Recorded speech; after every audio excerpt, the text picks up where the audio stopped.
podcast is part of the Sports Social Podcast Network.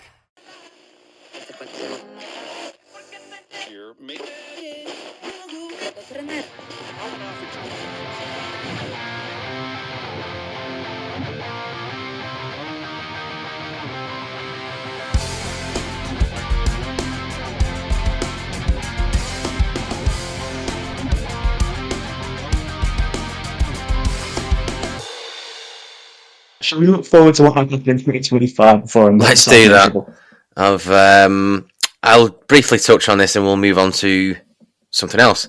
I got a inbox message from Chris Jackson yesterday, Darlington fan who we've had on the pod. Go and check out his podcast, which is the 90s Grumble. Some absolute fantastic content on there. I'm halfway through the Christmas special because I'm a bit behind on podcasts at the moment. A lot of nostalgia of Christmas Day toys and what the highest selling toys were of the years of the 90s. They're going through them all one by one. So they're up to 94, 95. What was the big hitters of those years? So Chris sent me something. There's been a bit of a shambles at Rochdale Football Club with games being called off on different things like that. We were supposed to play Stockton at home in the Cup. Trophy even, and Chris just sent me this message saying it's wild that you've moved your trophy game to Stockton. Can't do his accent, not going to do it. Our all-time top goal scorer plays for them, Stephen Thompson. Literally every goal he scores is an absolute screamer. And I've put, I can't understand. Apart from yesterday and today, we've not really had a cold, bitter December for donkey's years. Until donkey's years, this December wasn't really that cold. I was doing my shopping in my t-shirt. It weren't that bad. So I don't know how we've had so many Saturday home games called off. Obviously, we've had some bad weather this week. But yeah, that's something about the. And he goes on about Stockton saying their ground has become a fortress for them as well recently. Quite a tough game for Rochdale, and I thought, that just popped into my brain, Jim, when you were talking about Everton and Wrexham potentially could be, in brackets. Rochdale playing Stockton Town tomorrow night because he said it was at Stockton Town, but I don't know if we've moved it to Stockton Town.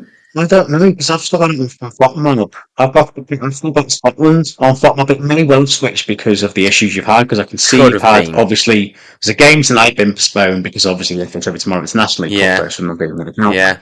But Ultram on New Year's Day, Boston on 21st of December. Let's just have a quick look. Both been postponed, obviously, to be rescheduled. It appears to be, maybe it has moved up to Stockton. Hang on a minute. But as far as I'm aware, it's Stockton still, and obviously Stockton though. Just sorry. Oh, it is. It's Stockton. That hasn't reflected that. Fair enough. But, wow. Okay. Yeah. Makes sense. I've been in a bit of a whirlwind at work. Not really. No. Fair enough. I didn't realise they'd been switched. But, so we've switched it to there. Bit embarrassing, really. I don't know how that can be. I was talking to my dad. Concerning, isn't it? I was talking to my dad about it the weekend about how. When we have a new pitch put down, how long would you realistically expect it to be down for? Because in our situation as a small club in the conference, can we really afford to be having a new one put down every season? Not too sure about that. But you would think that I do know. I thought we had money pumped into the sort of underground system of the drainage systems and things like that. I thought we did that when we played Tottenham a few years ago because the drainage system was like 100-year-old or something ridiculous, and that's why we kept having issues. Now, I know you can't completely pull out a ground completely and play Lego and rebuild whatever, the foundations of something underneath. I'm not too sure you can do. But that was only about 5 or 6 years ago playing Spurs, so you wouldn't have thought that you would have had issues if that was supposed to have been amended. Do you know? I'm not too sure. I find it all a bit weird. We have this work done, and I don't know if having a new pitch. I don't know what the expectation is in terms of when we get a new pitch put down. surely you want it for more than a season. I don't know how that's feasible for a club like us, where we're getting 2,000 fans less. Where's the money coming from? I appreciate the Ogdens are pumping money into it one way or another. But what would be the guarantees with these companies that we get new pitch installations with? Because there was supposed to be a percentage of plastic in there, in the grass, that makes it last longer and X, Y, Z. I mean, we were sold this idea of the pitches are going to be great and stuff, but I don't know. When you get a new pitch off a company, surely you want it for longer than one season? I don't know. Do you? It's a weird... Yeah, I'd certainly say so. Yeah. I'd certainly say you need to get a few years out of it. It's difficult though. Like you say, when with drainage and with it having to be grass, if you want to get back in the Football League, you need a grass pitch. Yeah. It can be very, very difficult to maintain that with the adverse weather. Yeah. That we certainly had recently. Definitely this week. I'm just looking at Bishopton. Is it Bishopton Road? Bishopton Lane? Bishopton Road, I think, or Bishopton Stadium in Stockton. Yeah. I believe it's an all-weather pitch. It's going to be a bit of a culture shock. I think it's on the grounds of a college, if I'm right in thinking. Okay. In Stockton. I could be wrong. It holds about 1,800 with 200 seats. It's going to be a real culture shock. Fans who are going up, and for some, I think so anyway. And I think another thing to mention is that they're not that old at home the last round, so they're not. This is it. They're not immune to a giant. No, this is what Chris is on about. They beat Oldham 2-0. Yeah. The 7th and the 7th tier, the 2 divisions below you at the moment. But they've come up from, I think, the Northern firm, the 9th or 8th division or something at some point recently.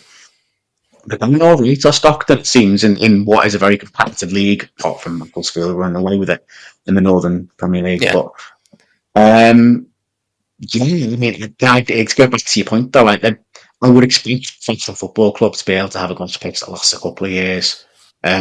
Costs. So, I know everything's getting more expensive, but I find that quite surprising. Especially I don't think, apart from this week, we've not had bad weather. Last November and last December was freezing, from what I remember.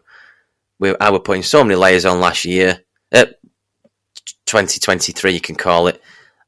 I've not really had a cold Christmas where I've gone, oh my God, I'm freezing. Do you know? So I don't know where it comes from. Because if we did have a bad one, surely you would say, yes, okay, I can understand why the pitch is in a bad way. But yeah, that's just a mini rant about Rochdale. We've got that trophy game coming up tomorrow night against Stockton. And then we've got York at home. If we play at home, I'm not too sure. But York will be a tricky game. One of our listeners, Dan Griffin, is a York City fan.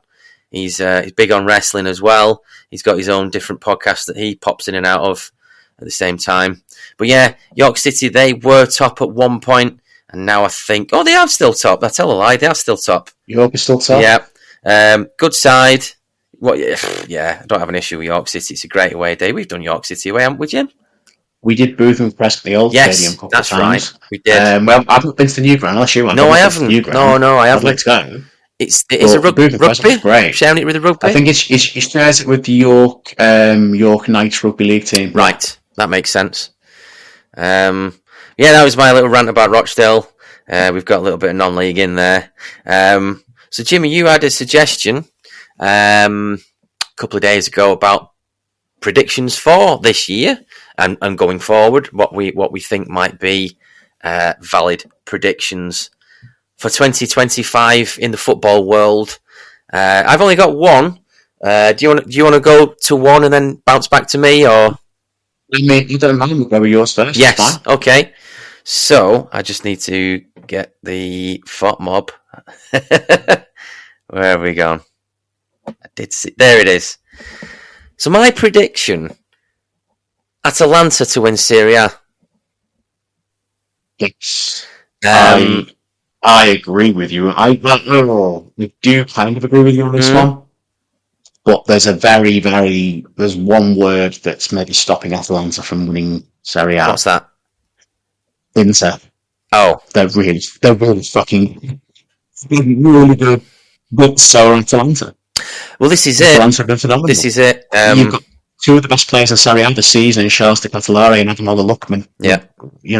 have both been amazing this season. Atalanta are so much fun to watch. They went on an absolutely incredible run. I'm just looking at this.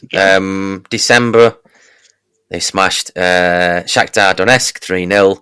From then on, incredible results. Beat 1-5-1 Genoa. Celtic 0-0 in there somewhere. Yes, that's there. I mean, that was a Napoli. Celtic like in the Champions League. Napoli 3-0. They went to Napoli with one away fan and won 3-0. It was phenomenal. They were absolutely fantastic. Stuttgart, who were a force last season, I've not really followed them as much this season. Mid-table, right? That's a shame. That's a shame. Yeah, still have good players, but they're not the best players to Dortmund mostly last season. At Stuttgart, they've beat Roma 2-0. They beat AC Milan 2-1. I think on paper it looks unlucky to lose against Real Madrid 3-2. I would say. From there, they won 3 after that. One of those is a 6-1. 6-1 they beat Cesena in the Coppa Italia. I wouldn't read too much into that as a Serie B team. Lazio, late win ever and play at home. A 1-1 at Lazio. And then the Super Coppa, which is like their version of the Charity Shield. But so it's like apart from the odd defeat, really it's looking promising for them. I know they have a game in hand on Napoli. Napoli are on 19 games played, 44 points. Atalanta, 18 games, 41. Inter, we've got 2 games in hand with the looks of it on 40 points. I don't know, it caught my eye, Atlanta. Just one of those... not your, a bit like what's happening with Forest at the minute. They find themselves up there, and you go, "Oh, wow! Didn't think that would be a thing." As a general, as a general viewing of results and being up there. Yeah, Atalanta was a really funny one because they were traditionally a bit of a yo-yo team between Serie A and Serie B, a very provincial team until the last maybe decade under Gasparini, a very wily old manager who's been around the block a few times. He must be in his 60s now. He hadn't won a major trophy, I don't think, until last season when Atalanta won the Europa League, beating amazing Leverkusen side in Dublin in the final 3-0 and all that over the year. Atalanta have been in Europe a lot recently, obviously winning the Europa League, but they've been in the Champions League. They made the quarter-finals of the Champions League a couple of times. They've come from being a very bottom-end Serie A team, and they've just built and built and built, and known when to sell at the right time. And they've been. I think there's good about Italian and European football for me for the last 5, 6, 7 years. I remember obviously Everton playing Atalanta in the Europa League a few years ago, and we got spanked. Right. 5-1 at Goodison and 3-0 in Berlin. Well, I don't think it was even in Berlin. I think the stadium was getting done. I think they had to play a neighbouring Sassuolo, and it was 3-0. But Atalanta, I hope they do. It's fantastic. But I'm looking at the they've got in the league. They've got Udinese away on the 11th of January. Udinese in mid-table, but then you've got Juventus at home. Napoli at home. It's the league, by the way. I know they've got the Champions League in between.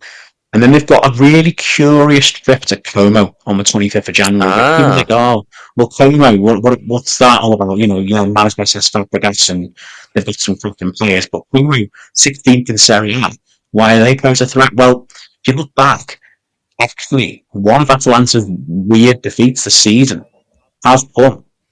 I can find it. 3-2 defeat at home to Como earlier on in the season. Right, okay. Which was only mitigated by a late income penalty. It would have been 3-1 otherwise. There it is, I can see it. So it's not given that they're going to go to Como and win the game. Wow. It's certainly off the back of the Juventus and Napoli games, and they've got games against Barcelona, the Champions League. They've got a really, again, they've got the Juventus, Inter, Fiorentina, Lazio, and Bologna all over running April time. And Bologna made the Champions League. They've got a tough running, but if they can get through in Milan, some really good games. If they can get through that tough spell and come into it, if they can be top by May, when you've got Monza away, Roma who are getting back to form but not having a great season, Genoa and Parma, this should do it. Well, there's a really crunch run of 5 or 6 fixtures in March and April. Yeah. That if Atalanta can get through that, particularly into the home 16th of March, that's one to keep your eye out for. It could be a 2 clash by that point. But the Serie A title race has been fantastic. You've got Inter obviously being Inter. You've got Antonio Conte's Napoli with McTominay, Billy Gilmore, and Romelu Lukaku, which has been a lot of fun. And then this Atalanta team, who are just amazing.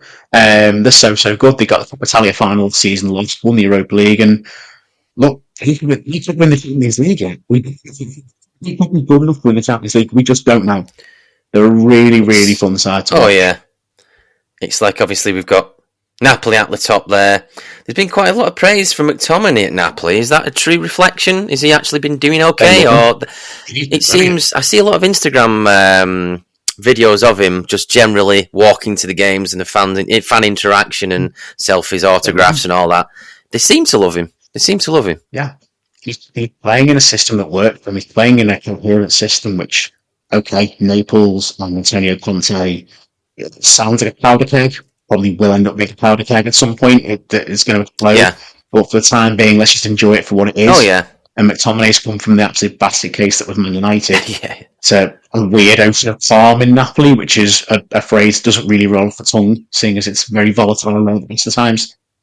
Yeah, they love him there. They love him. They seem to love Lukaku. They love Billy Gilmore from the looks of it as well. That seems to be the place to be at the moment, Napoli. Well, Italy in general, certainly for Scottish players. There's a lot of Scottish players gone to Serie A the last decade or so, making their name and fair play. It's a quality league, and the title race is really exciting. Hey, just as we move on to one of yours, Jim, I did put a message out there on the It's Only a Game podcast X handle about we are recording episode 54 on Tuesday. Has anybody got any predictions as we kick off 2025? We've had a few. We've had 3 replies. I'll go through these 3 and then we'll jump onto some of Jimmy's predictions. Simon Mann's been on touch. Simon Mann has said Luke Littler to win another 10 titles before Man United win 1. I think that's prediction for 2035, isn't it? Yes. Andrew Bolt, I think it's Bolt. He's a Rochdale fan. I think he lives in Albuquerque. So fair play to Andrew. He's also a New Mexico United fan. Andrew said Rochdale don't play a home game until February. It could happen. James Hendry's brother has been in touch. Richard Hendry. Liverpool will have a massive dip in form and Man City will get relegated. I don't know. Isn't he a Man United he fan? Is. I feel like there's a little bit of that at play. Yeah. I know he's a Rangers fan, but I feel like he's a Man United fan. Very tongue-in-cheek. Man City getting Liverpool might be different form. I question that. City getting relegated. Oh, I know. I think there's... Yeah. Come on, they've got to beat us first. yeah. So, Jim, we'll dive over to you. Right. Well, there's one few. We'll find a big consistent one of them. Some people when Liverpool and fight, random, and then may not encourage us discussing. But there's one that I think might, and it will stick with the Man City thing. And it's a controversial or unwanted departure from Man City in the summer. And it's like, we're putting brackets maybe to Saudi or a rival Premier League club. Now, it doesn't mean Guardiola necessarily, it could be. But how often have City sold or lost a major player or the manager of the club at a time they've not wanted to? They've always sold in the last few years or got rid of when they've wanted to get rid of a player. Yeah. And I feel like there could be a controversial or unwanted. A player they want to keep hold of, but they kind of player kicks up a fuss and wants to leave. Yeah. Or to sell for whatever reason. I mean, who knows, again, with the allegations that have come forward, what's going to happen behind the scenes there. But even as things as they are, there's something just not right in the background of that club at the moment. And I do feel a major component of Manchester City will leave the club in the summer, which is not going to be in line with the club's wishes. And again, it could be, like I say, to Saudi, or I think more probably a rival Premier League club, being the most obvious destination. So I don't know if you've got any thoughts on that, because it's not something we've known really City to do since the takeover. They've normally got rid of when they've wanted to. Is it something that they will need to do in order to get back up the league? I mean, we're roughly halfway through the season. They won't want this to happen next season, for sure, for definite. I don't know how active Guardiola's going to be this transfer window. I can't see him, I don't know, getting that many players in, to be honest. Do you think he'll have to? It's the same. If Man City don't make the Champions League, there's going to be a few disgruntled players. Well, this is it. If they don't get anything, it's got to be within. Maybe it's within some of the players' contracts that they can be. I mean, it probably isn't, is it? Because what's the chances of them not getting Europe next season? Wow, you wouldn't have really prepared for that type of situation in a contract negotiation, would you? But maybe it's in there. Maybe it's in there that they can talk to teams that are in Champions League positions. I'm not too sure. Like, is Haaland going to stick around? I'm not too sure. He's maybe young enough to get away with one season not in Europe. I'm not too sure. It's not like he's 31, 32, 33, whatever. It's a possibility that one of them might kick up and go, man, I'm leaving. I'm going to Chelsea in the top Champions League, or it wouldn't shock me if Stones went to Chelsea or. I mean, it's a very vague prediction for that very reason. In that it can mean a lot of different things, but it's just something. It's not out of the question. Definitely not out of the question. It's not something we've been accustomed to seeing since City got taken over. Is somebody wanting out against City, like when they sold Sterling or when they've sold Aguero, or different scenarios, aren't they? Pellegrini left or Mancini left. Always when it was the right time for Man City. I don't think, apart from an example where a player has left Man City or a manager left Man City, there's not been the ideal time for the club. You know, it's a bit like with Sir Alex Ferguson. I mean, he would get rid of the players at the right time. Yes. He felt, even Beckham, Stam, players he would have loved to have but players he would have loved to have but he saw the life cycle at that club ending and thought, I need to regenerate this. I feel like City may either have to, or for whatever reason, whether it be due to financial constraints or whether it be to off-field issues, whether it be to a player just wanting out because the atmosphere is not quite right there, I do feel like it might happen. Again, I can't say who. It's possible. Who. It's possible. I go if it's going to be Haaland. I don't see Haaland going to the Premier League, admittedly. He may go to Spain, maybe, or Bayern Munich, maybe. I don't know. It's a bit of a mad one because you think, who does City want to keep that might want to leave? Phil Foden's born and bred City Blue.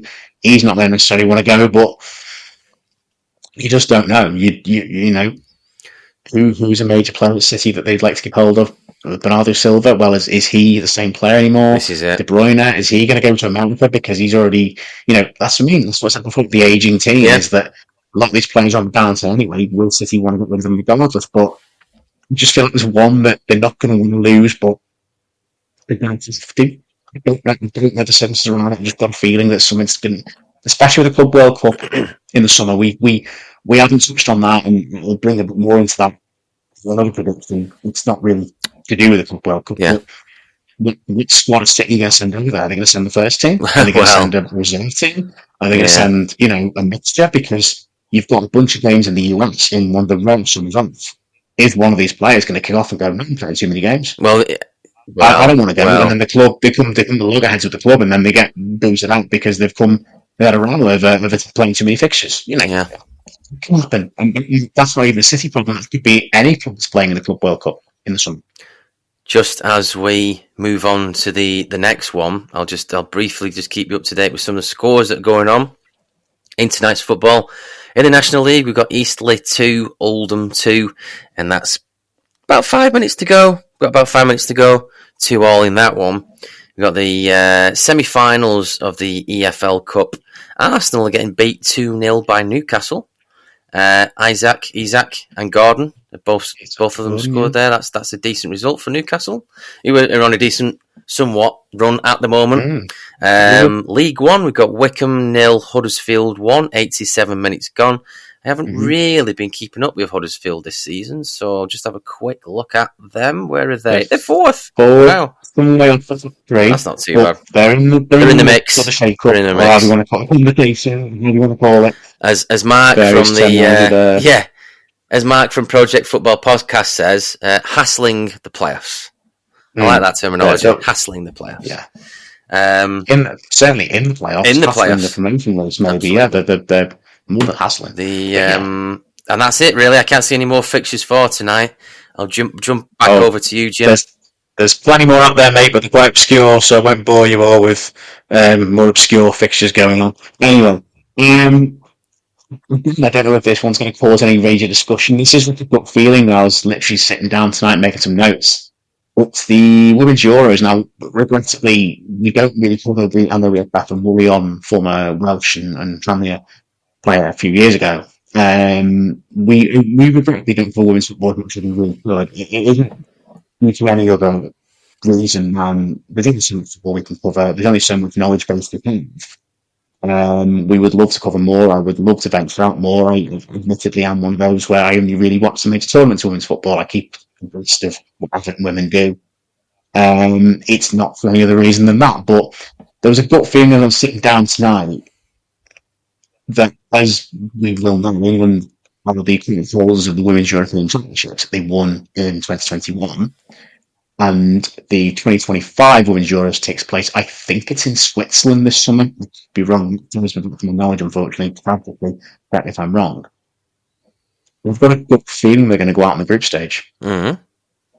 I think they lost a big friendly to the USA at Wembley recently. I think things haven't been as rosy in the England women's camp in terms of results under Serena Wigman. And then you look at the group you've got France. France in any sport, any discipline, always hard to play against. The Netherlands, Serena Wigman's home country. Vivian Miedema plays for Man City, ex-Arsenal. Wonderful forward. And they've got Wales, who are first-time qualifiers with Jess Fishlock. They'll want to beat us. So they'll be right for that. Whether they've got the quality to beat England, I don't know. But I'm looking at France and Netherlands going, you do not want to draw those two nations in any competition. No. Now you're just playing, regardless of men's or women's competition. France and Netherlands are two fantastic women's football teams with seemingly very, very good players. I just have a feeling that there's a group of death. France, Netherlands, and Wales. It's an interesting one on paper. It's an interesting one on paper. It makes you really want to watch the tournament. Wales will want to smash us. Wales will want to smash us. There's no doubt about that. It's a good, very good shout. Yeah. I mean, for me personally, England v Wales and Italy, which is exciting. Well, yeah. Anything, a pub quiz, you know. Border, you know, like, play rugby wars. I mean, I'm not mad. But I think it's going to be a really exciting tournament. I really, really do. Yeah. So, absolutely. I think it's one worth watching. And, yeah, absolutely. So that's a prediction for that. So we'll move on. I don't know, again, a couple of little whims for one through. The first one is one put in the podcast chat, and it's to do with the Club World Championship slightly, is the revival of the Brazilian League. Now, you might go, what? It's never went away. Well, no, it didn't. But financially, the Brazilian League has very much been one of selling Brazilian wonder kids. We think of Vini Jr., we think of Gabby Jesus, and players like that, and many, many more. Financially, the last few years, anyone who knows anything about South American club football knows that Brazilian clubs have been financially dominant in the Copa Libertadores and South American club football the last few years. The Brazilian League is growing again financially, and there's some massive football clubs there, as we all know. We don't need to, we all know about, Flamengo, Palmeiras, Fluminense, Santos, Sao Paulo, Botafogo. We all know these names, even if it's just from playing video games. Yeah. They're starting now to get a bit more money into the Brazilian League, and I can see there being a younger degree of, traditionally older Brazilian players like David Luiz or William in their late 30s and play a season that probably started at. You can see there being younger players going back over there, younger Brazilian players, younger South American players, guys in their mid to late 20s. I can see, the fact that this is random, I know, but I think it's Jamal Lewis went from Newcastle to Sao Paulo. That rings a bell. Which is not a transfer you often associate. No. Why is an English player gone, or certainly gone from Newcastle to Sao Paulo? Huge culture change there. Really, really rogue one. Yeah. Being linked. Huge culture change. It's Windass linked with Santos. Dean Windass' son playing for the same club that birthed Neymar and Pelé sounds incredible. But what reason would he have to go to play for as big a club as Santos are, historically, to go and play there if it isn't for the money? And I think we might see more players go from the Championship and League One and the Scottish League and from the UK. Players that are kind of more in our... Yeah. I know what you mean, within players our... that we're more aware of. It's like, what? What's his thing over in Brazil? Randomly. I just think we're going to see more players go over there. Maybe not top tier. It's not going to be like Saudi, where it's going to be like, oh my god, how on earth have they got Neymar and but we're going to see some decent names instead of ending up. We think we're going to see the Brazilian league enter our conscience a bit more, rather than just being, oh, there's that 15-year-old, let's sign him off football manager, which has literally been the exception of Brazilian Serie A now for a few years. It would be good for world football if it can, such a rich country of we know the greats come from there. We don't need to rhyme. Well, Pele, Ronaldo, Ronaldinho, blah blah blah. Mm-hmm. We know we've had many discussion of the Brazilian sides. We know what that means to world football. It would be nice if it came back into the mainstream a little bit. I think it deserves that in terms of its heritage. I know that's a Mourinho word, I know that, but it would be nice to have them, I don't know, featured a bit more. They're sort of, no one really speaks about them, unfortunately, as a league. It's not in the psyche of... It's not really in our conscience, is it? The time difference makes it hard, and the way it's structured with the regional championships, and then it's all very different. But the thing as well is we will notice this far more, I think, in the latter half of 2025, because again, to go back to the Club World Championship, you've got, I think, Palmeiras, Flamengo, or possibly Corinthians, I think. Yeah. And one thing that, again, you'd be aware of at the South Americans is in previous iterations of the Club World Cup, the Europeans go, oh, it's just another game against the champions of Africa, the champions of North America, or whatever. Real Madrid or Man City or Chelsea turn up and just win. South Americans take it ridiculously seriously that game. We can the Brazilian clubs that go there take it is like a World Cup to them. We as Europeans don't tend to care. We see the Champions League is the best prize. They want to win the Copa Libertadores and then go on and win the Club World Cup, the official world champions. It means a lot to them. And I think we're going to see that reflected in performances, the fan culture, everything around the Brazilian clubs in the Club World Cup. It's going to be such a massive attraction for any players that are watching.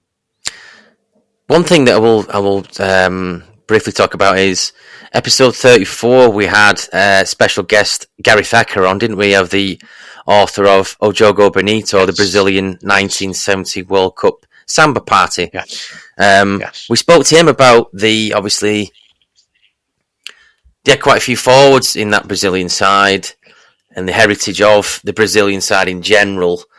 That was I think he calls it the best country to win the World Cup, I think, in terms of the flair that it brought.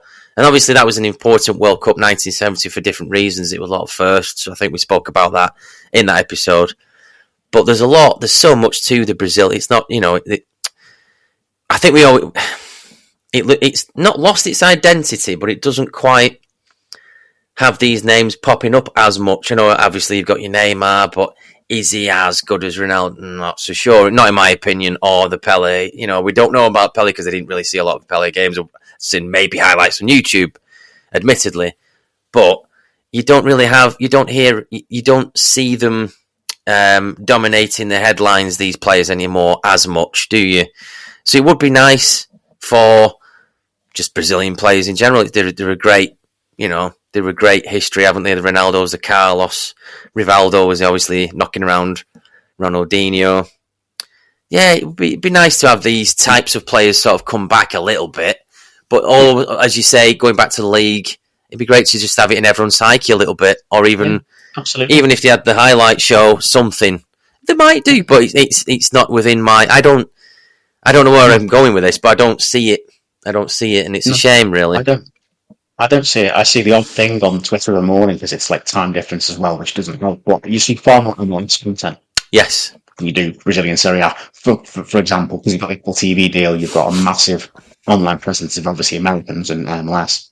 But going back to your point about Brazilian flair players of old, a lot of that is down to the fact that now, with the global scouting networks of clubs, that these young Brazilian players are getting bought out by European clubs and made into a European-style footballer from the age of 16.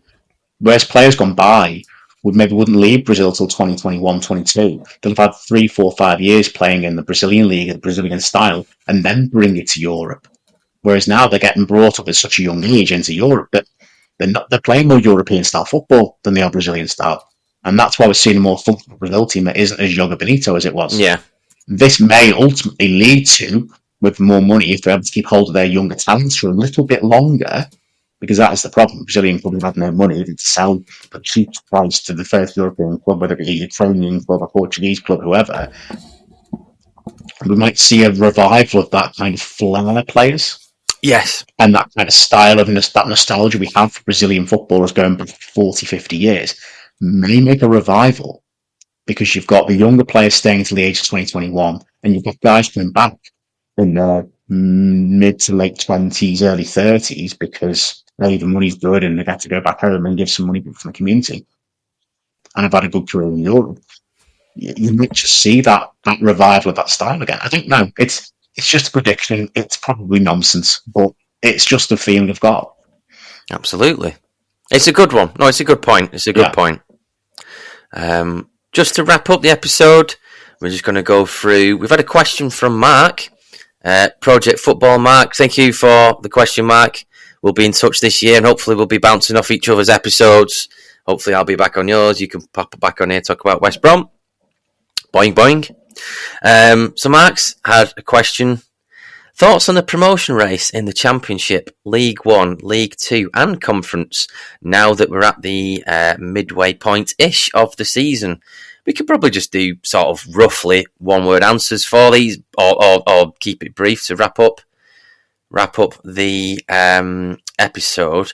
Do you want to start from the Conference up, or do you want to do it the other way around? Yeah, I'll get the next league up then. I've just put the championship table up on my lap there. I mean, I've got that. To be fair, which league have you got? No, I've got notes on the next league in front of me. Right. Well, it's a three-horse race, really, as far as I'm concerned. York, Forest Green, Barnet. I predicted Barnet to start the season. Yeah. Would love to see York do it. I'd quite happily see, no disrespect to Rochdale, I'd like to see York and Barnet back in the Football League. Forest Green, not so much. Not because they're vegan, just because I've just seen them. I've got nothing against them. But York and Barnet, or indeed if not Oldham or Rochdale or Hartlepool, I'd like to see more established Football League name. Yeah. And York and Barnet fit that bill, as do obviously other clubs. Yeah. But they seem to be, really Gateshead seems to be within a shout, really. But, I mean, York and Forest Green have got a game on there, Barnet and Gateshead. I think it's Yorkshire. I do. So they're a good club, great city, great away day. I want York still. There you go. Yeah, I'm going for York City to go up automatically. I think they will stay the course. I think they'll get promoted automatically. My gut's telling me that Oldham are going to win the playoffs. I don't know why. I'm preparing myself for that. I think Mickey Mellon, James Norwood, Manny Monte. He's getting the band together. He's trying to team there, isn't he? I can't see us doing it because of the backlog of games we've got to play. Well, and it only says 3. I think we got 3 to play. Is it 3? 1, 2? Yeah. 22 we've played, some of 25. 7 days or something. My gut's telling me Oldham. I think that's just because I'm preparing myself for that, you could say. Inevitability, yeah. I mean, my gut's telling me Forest Green go up, but I'm just ignoring my gut. Let's go to League 2. Anyway, go on. That's a lot of League talk. Let's go to League 2. Do you want to just do... Should we go for league winner and playoff winner, or to keep it simple? I mean, it's difficult. Obviously, you've got 3 teams up from League 2. It looks like, wow, yeah. I was feeling pretty smug until about November, because I could get to Port Villa and put on more. I still think they'll go up. But Walsall just, what's the phrase, all aboard HMS Pistol League. Aren't they just? 10 points clear. And then you've got an absolute clusterfuck from 3 down to 5. Yeah. So, not even going to think that. I'll stick with Walsall. I can't see them cocking that up. Surely to God, with the goal difference is plus 23. 10 points to get round. Got to be. Don't mind Walsall. Walsall to win. Yeah, I have no issues with them. I would, in my pick, I would think for the playoffs. I think I'm going to go for Notts County there. I think they'll sneak. I think they'll sneak back up. That's just. I'm going off gut feelings. Okay, fair enough. I don't mind Notts County. It's them to do okay, but I think out of the quality Crewe and Port Vale come up, because I don't mind. Yeah, Port Vale tipped will go up. So yeah, at the start of the year. So and I mean Darren Moore. So fair enough. Darren Moore's, yeah, I've got a lot of time. I don't even know who's in the playoff places because I've just got notes through to Bradford, 2nd to 8th, clusterfuck. So I don't know who else is in.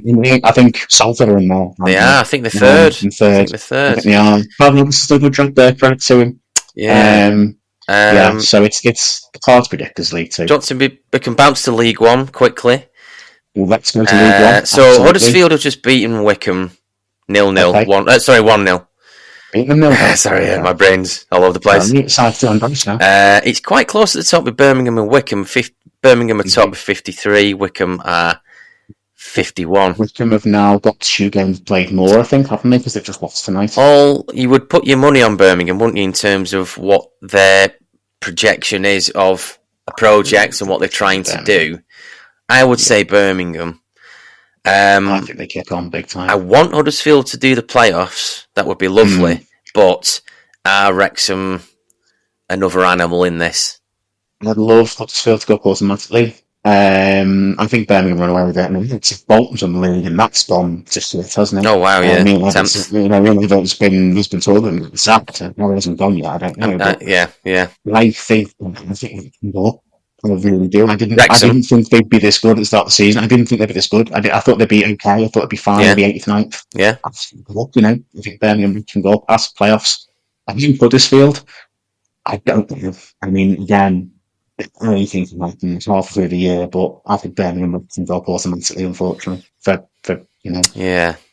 those of us that may not be so keen on the Wrexham story. And finally, we've got the Championship. Currently, Leeds are top on 53 points. I didn't know they were top because they were floating around in 3rd, 4th and 5th at one point. Yeah. Leeds are 53 points, Burnley on 52. You got your playoffs in there. You got Sheffield United, Sunderland, Middlesbrough, West Brom. Blackburn are 1 point away. My local team. Blackburn not doing too bad. Where would you go with this, Jim? I mean, all I've got listed is Leeds 53, Burnley 52, Sheffield United 52 with a 2-point deduction, and Sunderland 50. Yeah. Give me any 3 of those 4 going up, personally. I mean, I'd love to see Blackburn back at the Premier League, but I don't think they've got the quality. No. Sunderland have been my story at the Championship. I mean, the other 3 I thought would be alright. Yeah. I mean, I could have did Luton to win the league, so what the fuck do I know? Luton and Huntston and Edwards are up down there, but... I would say... Breeze, I don't know his name, but I like Sunderland. Yeah. They've got a good young squad. Bellingham Jr. is doing a really good, just breaking out with his brother's shadow, doing a fantastic role there. And I think they can go up. There'll be a hell of a promotion for them. I'm going to go Leeds, Sheffield United and Sunderland. I think Burnley, as good as they are defensively, if they start conceding goals, they don't score that many. Right. And Scott Parker might find it a challenge to get them to go again if they miss out on automatics. Interesting. I don't think Leeds are going to win the league. One of the lads at work is a Leeds fan, Lewis. Right. And he said the goalkeeper's been dropping a lot of clangers recently. Melié's been and there's this video going around on X of the defenders basically playing fuck with him because he's let in another clanger.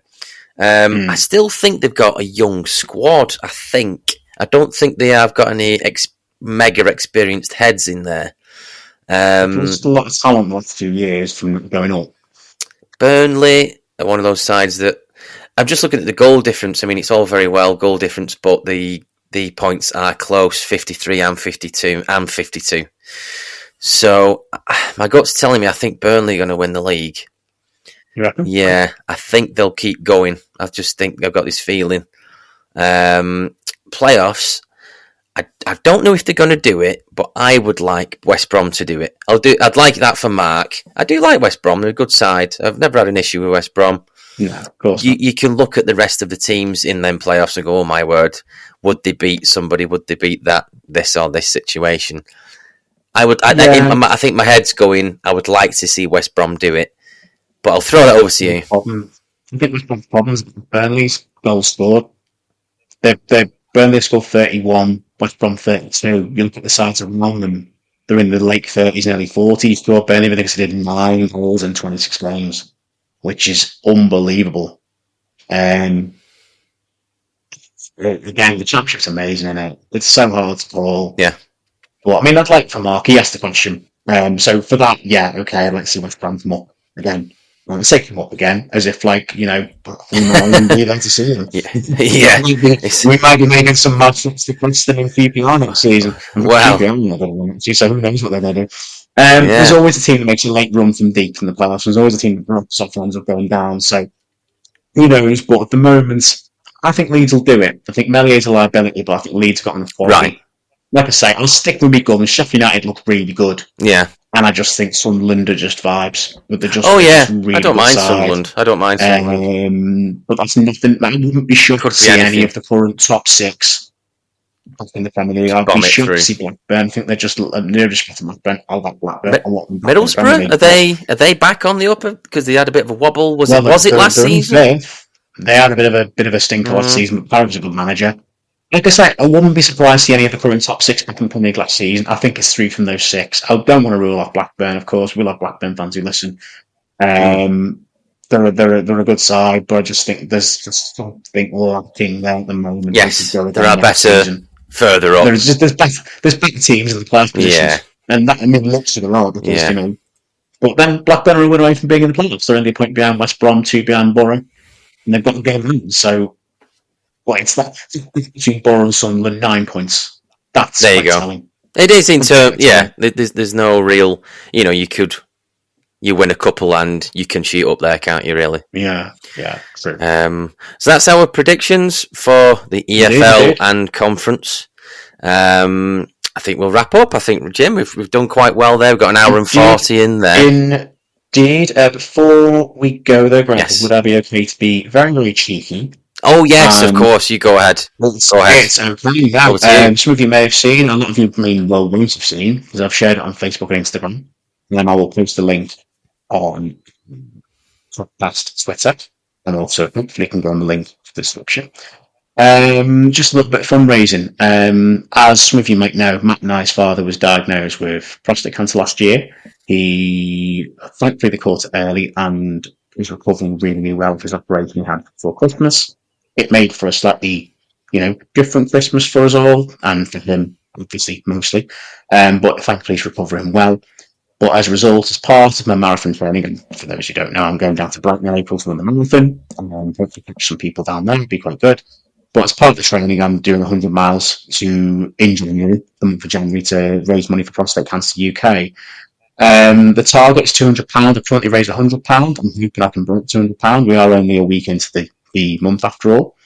Out of the 100 miles, I'm currently on 43.6. So that's not bad. I'm nearly halfway. We're only a week down. Keep going. Hopefully I can get that target smashed by next week.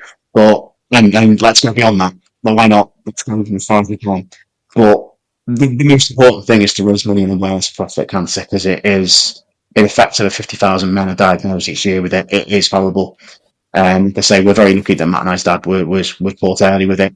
With the family history we've got, he was able to be treated appropriately and operated on fine and recovered really, really well. But as an aside, I'm waffling on now. We haven't done this podcast, but as an aside, if you can't donate, I appreciate running is not for everyone. Totally not. I totally get that.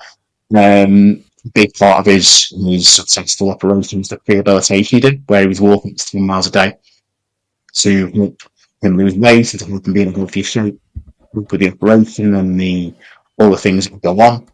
So I encourage, if you can't donate, or if times are tight after New Year, especially building families, I appreciate that, is to either take the challenge on yourself by running or walking, or just honestly just get out there and do some exercise and look after yourself is the main thing, because it made a world of difference to my dad before his operation. He lost overweight in a good way before his operation, and it had a huge impact on him, and it's had a huge impact on how well he's recovered. So I can only encourage that, if nothing else, to take away from this message, is to go out there and look after yourselves. And maybe not while it's snowing as horrendously as it's been locally here, but also just do what you can to look after yourself, guys. And when you get to a certain age, men, give yourself checked, because it is very, very important that this is something that's happening, and make sure it's caught early. You don't want to think about it. I hope it never happens to you. I hope it never happens to you, but it is out there. It can happen, and do everything you can to take precautions for if it should happen.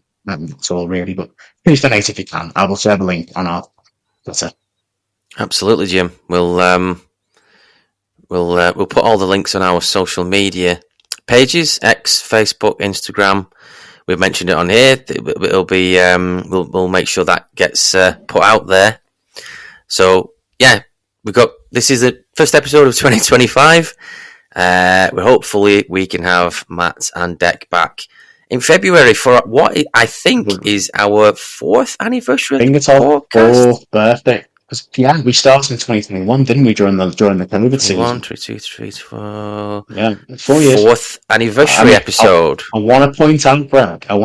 Before we go that both Everton and Rochdale have been terminally garbage since we started this podcast. Yes. I don't think it's any correlation. Wow. I don't think it's also a coincidence since we started. Yeah. As the old men in blue as we were known, we've both been dog shit since then. Yeah. So I definitely think there's something in there. There's not been many happy episodes from us personally. No. We love talking about football. Yeah, absolutely. Yeah. We don't want to bias our mood that much. It might just be the colour blue. Might be unlucky. I don't know. I think it's falling too since then. So I mean, well, maybe not. Yeah, could be wrong. Could be wrong. Different shade of blue. Isn't that a Slip song? That's deeper shade of blue. Shade of grey. Yeah, anyway, it's there. It's something. Mal, no. We're at the waffling. Waffle. Now, so let's look it up before we end. That's absolutely. So we thank you very much. If you've got this far, you deserve a medal or a knighthood. They're being dished out this month. I would hear of. I've heard about even Sir Gareth Southgate, which is fair enough in my opinion. It is what it is. If you've got this far, you do actually deserve a knighthood. They will be distributed by the King in January. We have no say in that, but hopefully you get a knighthood. Stephen Fry, or whoever. Okay. So thank you all very much for listening. We'll hopefully see you, if we don't do one before February, we'll see you at the February episode, which we'll try and do something a little bit special, little bit different. I'm not too sure. We'll try and do something like a Raw Netflix. I don't know. We'll get somebody cameoed in. It won't be The Undertaker. So yeah, if you could... We're going to John Cena. Should we get John Cena on? I mean, it won't be Hulk Hogan. He got booed. He got booed. Apparently, he got booed out of the building. Rightly so. Anyway, thank you all very much for listening, getting this far. Please share, download, stream, and listen to the podcast. And I'll just throw it over to Jim for his customary farewell on the... Well, yeah, I mean... It's regardless of whether 2025 brings success for your team, or despair, or mediocrity, just remember that, well, unless it's a Scotland at the moment, it's only a game. Take care, everyone. See you again soon. It is only a game. Bye. It's only a game. Thank you all very much for listening. Take care. Goodbye.